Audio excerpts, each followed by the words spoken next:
Eh, Hola, calamares. Bienvenidos a un nuevo programa y un nuevo Octobrazo. Tengo aquí otra vez a mi lado al dúo Dictador Perpetuo. Este es su año, lo vamos a llamar como el año de Sergius y Portux. Ya veremos hasta cuánto tiempo. ¿Cómo estás, Sergio? Muy bien, encantado de que me dejes ser el dictador del año y es que es el dictador del año, suena hasta título ahí honorífico, ¿no? Pero bueno, no, una cosa de todos, somos Sí, sí, colegas, o sí. sea que ya sabes que por eso hoy, en vez de hablar solo de Cartago, te he dejado hablar del momento de la caída de Cartago, tío, o sea, esto es para que veas que no soy enrollado. Tú que me No, no. criticabas cuando hablábamos del origen de Cartago y ahora te voy a poner en bandeja la caída de Cartago, que eso sé que es lo que más te gusta a ti escuchar, No, ¿verdad? Esa frase. a ver, yo admiro mucho a Aníbal, pero admiro muchísimo más que perdiera, o sea, esto lo tengo claro, ¿no? Y que la ciudad que lo vio nacer o que lo vio crecer como general caiga también, pues bueno, es una bendición para Roma. Y yo como romano, como Quirite, pues tengo que agradecerlo. Además, soy admirador de Catón y sé que este momento, aunque creo que no lo vivió, seguramente allí donde estuviera, lo hizo feliz. Bueno, dejó ya las bases sentadas, ¿no? Eso sí que lo hizo antes de irse, lo dejó todo muy bien claro y llegó hasta el final. Pero bueno, ya os hablaremos de ello. Hoy os vamos a hablar de esta Cartago entre guerras, ¿no? De este periodo un poco que lleva o que conduce a la destrucción de Cartago. Es decir, desde el final de la Segunda Guerra Púnica, desde esa pérdida de la batalla de Zama, podríamos decir, hasta el inicio de las contiendas que sería o que supondría el final de Cartago, esa llamada Tercera Guerra Púnica, que realmente duró entre el 149 y el 146 a.C., pero que a los romanos, aunque inicialmente les costaría un poco, pues acabaría acabaría apareciendo un gran personaje también de las familias de los Escipiones, el gran Escipión Emiliano, que sería el que resolvería la situación que parecía que se había encallado un poco, ¿no? Como siempre, Ángel, los Escipiones al rescate. Hombre, los escipiones, además, durante esta época, luego ya se vinieron un poquitín abajo, pero esta época no se explica, Sergio, no se explica si los escipiones. Toda la época esta de las guerras púnicas, macedónicas y incluso la contra el Imperio Seleucida, no se explica si los escipiones, ¿no? Son muy importantes en este siglo II y bueno, y finales del III. Bueno, para entender un poquito lo que ocurrió, pues hay que remontarse a ese final de la Segunda Guerra Púnica y a esos tratados que surgieron después de la victoria romana. Evidentemente, Roma, como buena vencedora, como justa vencedora de esta contienda, que lo suyo le costó, evidentemente, pues impuso una serie de cuestiones, ¿vale?, a los vencidos y, bueno, cuestiones duras, ¿no? Porque realmente Aníbal continuó con vida, evidentemente, estuvo allí mucho tiempo en Cartago, por lo menos hasta el año 195, o sea, antes de Cristo, estuvo por lo menos 7 años después de Zama ejerciendo el cargo de sufete, o sea, que no es nada, no es moco de pavo lo que estamos hablando, no es nada, sino que fue un personaje importante y que aceptó, por lo menos a priori, las condiciones que impuso Roma, que consistía en pagar tributo, en llevarse rehenes, como ya sabéis, siempre eso es importante, rehenes evidentemente de familias importantes, de familias aristocráticas,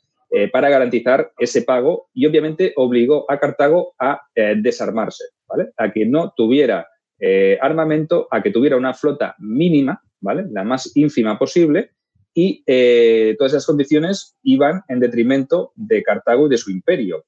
Le dejó, me parece que, el territorio colindante a la ciudad de Cartago. Su otrora gran imperio fue absorbido por la República y, Ángel, condiciones muy duras, ¿no? Porque cada año tenía que pagar una cantidad de talentos impresionante Sí, sí. y, bueno, eso dejó a Cartago un poco tocada. Por lo menos parecía, ¿no?, que la dejó tocada. Sí, sí, parecía, pero si una cosa tienen los fenicios es que deberían ser los fenicios púnicos o cartagineses en esta época, ¿no? Africanos para los romanos, es que sabían comerciar. Y comerciaban. No tenían ejército, no tenían potencia, no podían conquistar nuevas tierras, pero sí que podían, en eso parece ser que no tuvieron ningún problema, comerciar, ¿no? Y el comercio y la paz, que las dos cosas, las condiciones eran duras, pero trajeron la paz, ¿no? Y se ve que estos comerciantes con paz son capaces de hacer cualquier cosa, ¿no? Y parece ser que el propio Aníbal y los sufetes que fueron gobernando después hicieron no solamente que fuera fácil pagar esa deuda, sino que Cartago fue creciendo en riqueza. O sea, estamos hablando de una ciudad que cae de una manera bestial contra Roma y que en pocos años crece, paga sin problemas la deuda con Roma y crece económicamente la ciudad. La ciudad se hace más grande, se hace más bonita, hacen obras públicas dentro de ella, ¿no? ¿Cómo deberían ser estos comerciantes, ¿no? Incluso he oído, Sergio, tú me lo confirmarás, que consiguieron tanto dinero que quisieron amortizar la deuda antes de finalizar. O sea, para que me entiendas, que es como si yo mi hipoteca la pagara a los 10 años en vez de a los 30. Exagerado. Claro, porque ese tratado, en teoría, ese pago empezaba en el 202 y acababa en el 151. ¿Vale? O sea, que ese era el periodo de pago que tenía Cartago a la razón de tantos talentos de plata al año, ¿no? Evidentemente, si tú le dices a Roma en el año 15 o en el año 20, perdone, señor Roma, ¿vale? Senado de Roma, mire que ya tengo la cantidad que va del año 15 al año 50, ¿vale? Dice, ¿se la puedo pagar ya? ¿Qué hace Roma cuando ve eso, no? Dice, uff, y estos ya tienen el dinero para pagarme esa amortización total de una deuda que asciende a tantos miles de talentos. Eso es un peligro. Ahí fue donde Catón, ¿no? Dijo, Tate, aquí está pasando algo, ¿no? Sí. ¿Qué tenemos que hacer con una potencia que se está rearmando? Porque realmente hay que entender que después, al final de la Segunda Guerra Púnica, el territorio del norte de África, el territorio que rodeaba Cartago, no había sido tan castigado como el territorio de Italia, sino que las últimas operaciones de los últimos 2 años, incluida la batalla de Zama, fue algo como muy meteórico, muy rápido y el territorio no fue devastado de la misma manera que había sido devastada Italia durante tantos años. Entonces, ese poder económico, esos campos de cultivo, esa economía, ese crecimiento, ese florecimiento fue rápido porque el territorio no había sido castigado, no había sido tan duramente castigado como otras partes del Mediterráneo. Entonces, Cartago lo tuvo muy fácil, aparte de toda esa capacidad emprendedora y comerciante que tenían por ser fenicios, ¿no? Es más, me parece que incluso los soldados del ejército cartaginés, tan pronto como acabó la guerra y se les tuvo o se desarmaron y tuvieron que entregar todo su material y todo, lo que pasaron fue a ser mano de obra en los campos de cultivo. O sea, que eso, imagínate lo que supuso, ¿no? Supuso realmente un aumento de las capacidades y del motor económico que, como bien has dicho, con esa riqueza no daba solo para pagar la deuda de Roma, sino que daba para embellecer la ciudad, para hacer nuevas construcciones. Se construyó un nuevo puerto enorme. O sea, se construyeron edificios brutales. O sea, Cartago no fue opulenta, sino que fue lo siguiente. Y eso, obviamente, llamaría la atención no solo de los romanos, porque tú imagínate, Ángel, es lógico y es normal que en ese momento también hubiera gente romanos que estuvieran, o gente que estuviera trabajando para romanos en la propia Cartago, ¿no? Que serían los espías, ¿no? Y estarían ahí dipando, enviando sus informes al Senado diciéndole, señores, Sí, sí. observen lo que está pasando. Sí, sí, yo creo que se fue enriqueciendo precisamente por este comercio y yo vuelvo a repetir otra vez por la paz, por esta paz. También es cierto, Sergio, que los romanos estaban muy enfrascados en guerra en todas partes, ¿no? En Macedonia, en el imperio allí, en la actual Turquía, ¿no? Contra los seleucidas, ¿no? Y también contra los íberos. O sea, Roma tenía frentes por todas partes. Igual tampoco pudo prestar realmente la atención que me decía a Cartago, ¿no? Para que me entiendan, ¿no? Y Cartago, pues bueno, como eran buenas gentes en el aspecto de los negocios, pues tiraron adelante, ¿no? Este pago que hemos dicho, Sergio Roma no lo aceptó. Le dije, te quiero, es como si mi banco me dijera, no quiero tu hipoteca, veme pagando cada mes, ¿no? No podía aceptarlo, yo creo que varios motivos, ¿no? Uno era, tú imagínate la cara de tonto que te tiene que quedar, te voy a hundir en la miseria ciudad, no vas a poder levantar cabeza y a los pocos años dices, toma, te pago y ya me desentiendo, ¿no? Esto es una vergüenza porque al final, ¿qué condición le he puesto a esta ciudad que se ha levantado enseguida, ¿no? Y luego supongo que era también un poco de desprestigio ante las demás potencias mediterráneas que, como Roma estaba enfrencada en tantos conflictos bélicos, aceptar ese dinero podía decir que aceptaba ese dinero porque no tenía dinero para sus conquistas, ¿no? Entonces eso era un poco de desprestigio, dijéramos, para Roma, ¿no? No lo aceptó. Y como dices tú, a esta opulencia puso a Roma en aviso. Pero creo, Sergio, que podríamos hablar del rey, creo que aquí que es un personaje que nunca, no se toca mucho, pero el rey de los Númidas, este rey eh, Masinisa, que no me sale nunca el nombre, este rey que ya ayudó al mismo Escipión el Africano en la batalla de Zama que has dicho, este rey es muy importante para todo lo que sucedió y la gente igual no lo conoce tanto. Sí, pero antes de pasar a hablar de Masisa, hablaremos brevemente, nada, 2 pinceladas sobre el destino de Aníbal. Y es que en el 195 tuvo que marcharse, ¿vale? Se marchó de Cartago y se fue a refugiar a la corte de Antíoco en el Imperio Seleucida y luego acabó en el reino de Bitinia, ¿no? Simplemente para deciros eso, que a lo mejor la situación no le convenció o los propios, la propia oligarquía prorromana que estaba un poco pendiente de no romper acuerdos con los romanos, pues decidió echarlo, ¿no? Como diciendo, sacárselo de encima porque no era bueno tenerlo allí. Lo raro es que los romanos nunca reclamaran a Aníbal, porque para mí hubiese sido como un pago o una parte, una cláusula clave de ese tratado, ¿no? Sí, Traemos a Aníbal que le vamos a dar pal pelo. Tiene razón, pero yo creo que debería ser admirado también por los romanos en este aspecto, ¿no? Era un enemigo feroz, pero era muy yo creo que era muy admirado por Roma y era un poco, ¿cómo te diría? En esa época todavía estaba muy subido, ¿no? Yo creo que tenían un poquitín que desprestigiarlo para poder un poquitín cargárselo. Humillarlo, es decir, que querían humillarlo, ¿no? Sí, dejarlo ahí como un... Vale. Que fuera perdiendo poder, que fuera abandonado por los suyos, que fuera un poquitín más así, que no morir como un héroe, ¿no? Porque yo me imagino que si se llevan a Aníbal, por ejemplo, a Roma y lo matan, el tío lo matan con el mentón altivo. Yo soy un tío decente y a mí me vais a matar, pero yo de pie.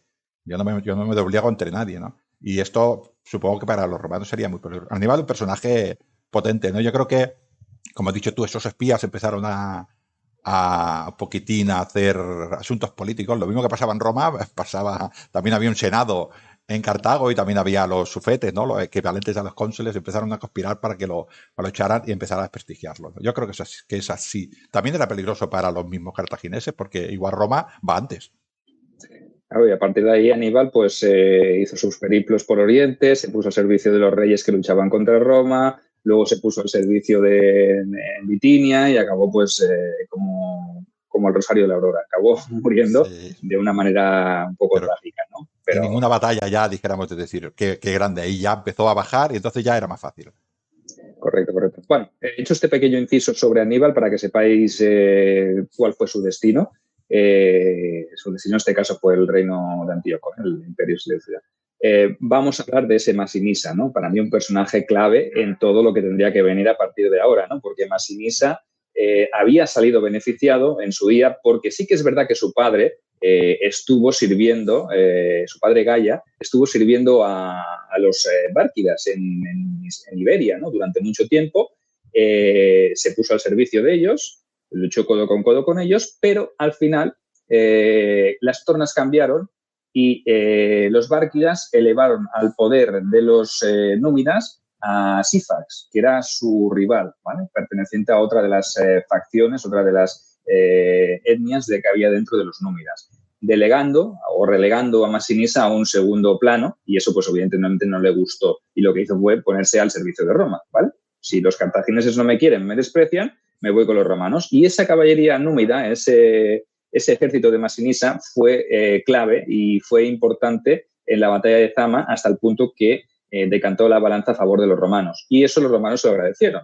Obviamente, Masinisa se convirtió quizá en el contrapoder que tuvo Cartago en el norte de África en ese periodo entre guerras. O sea, Masinisa gobernó la friolera de 55 años. Imaginaos, gobernante longevo, o sea, ningún emperador romano gobernó tanto tiempo, o sea, que me parece una barbaridad, ¿no? Un Ramsés creo que duró mucho más sí, y ya está. Sí, y poco más, no hay muchos casos, ¿no?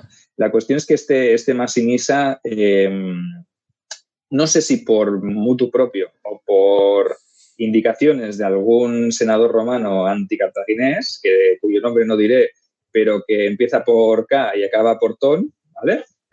Si no me da más datos, Sergio, sin más datos yo no puedo entender. Quizá ahora pudiéramos recordar quizás a los oyentes, Sergio, que una de las condiciones que le pusieron a Cartago fue que no podía atacar a un enemigo ni siquiera para defenderse sin el permiso de Roma. Esto es una condición muy dura, ¿eh? Y aquí tenemos a este hombre, que es lo que has dicho tú, motu propio o por nuestro gran Catón. ¿Por qué lo haría? ¿Por qué actuaría? La cuestión es que Masinisa puso en aprietos a Cartago, empezó a moverse por donde no le tocaba, empezó a pasarse las condiciones por el forro de su taparrabos, ¿vale? Y la cuestión es que en este caso los cartagineses se les acabaron las opciones porque se veían cómo Masinisa cada vez iba ganando más territorio, se iba entrando en territorio perteneciente a Cartago, campaba a sus anchas, se paseaba al frente de sus jinetes, saqueaba e iniciaba operaciones y evidentemente los cartagineses pues no les quedó más opción que, yo me imagino Ángel ahí al Senado cartaginés ahí intentando dirimir qué hacemos, este Masinisa se está pasando de la raya, nos está tomando el pelo y otro diciendo a por él y otro, no, que si vamos a por él tenemos que pedirle permiso a Roma y Roma no nos va a dar permiso porque es un aliado de Roma, entonces ¿cómo lo hacemos? Vaya encrucijada, ¿eh? Para mí esto es un problema, ríete tú de los problemas que estamos viviendo actualmente, aquello sí que es un problema, ¿no? Sí, ¿no? Además Masinisa mandando embajadas a Roma diciendo los cartagineses no hacen más que molestarme y los cartagineses enviando embajadas diciendo Masinisa no hace más que molestarme, ¿no? Y aquello, bueno, yo estoy esperando vosotros a vuestro rollo, no les harían ni caso y como dices tú, llegó un momento en el que, porque Masinisa se quedaba con territorio, parece ser que se quedaba con el poco territorio que le quedaba a Cartago. Claro, este territorio que era el que le había dado la riqueza lo iba perdiendo, no se podía defender, lo iba perdiendo, no se podía defender y como dices tú, ¿qué decisión tomo? Cualquier decisión que tomo es mala, ¿no? Pues la tomaron. Evidentemente al final pues acabaron enviando un ejército contra Masinisa, no pidieron permiso a Roma, o a lo mejor sí que lo pidieron, pero entre tanto lo recibían, pues la situación era tan crítica que tuvieron que emprender operaciones y presentaron batalla a campo abierto. Pero Masinisa les dio pal pelo. Sí, claramente. O sea, ¿Has visto, Sergio, qué negocio? Ataco sin permiso de Roma, voy, hago la batalla, pierdo y genero un casus belli contra Roma. Vaya negociazo. No sé quién tomó la decisión, pero se tiraría de la muralla más alta de Cartago. Bueno, lo que hicieron luego los cartagineses, el Senado cartaginés, fue evidentemente enviar una embajada, pedir excusas a Roma y decir que los culpables habían sido los propios generales que habían comandado ese ejército, que nadie les había dado permiso para emprender esas operaciones. Unos locos.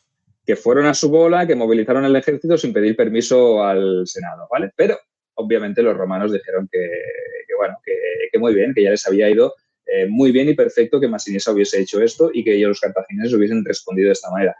Hay que tener en cuenta otro detalle y es que relativamente, o si no fue en ese momento, quizá unos años antes, en el año 155, entre el 155 y el 153 a.C., los romanos envían varias embajadas a la ciudad de Cartago. ¿Vale?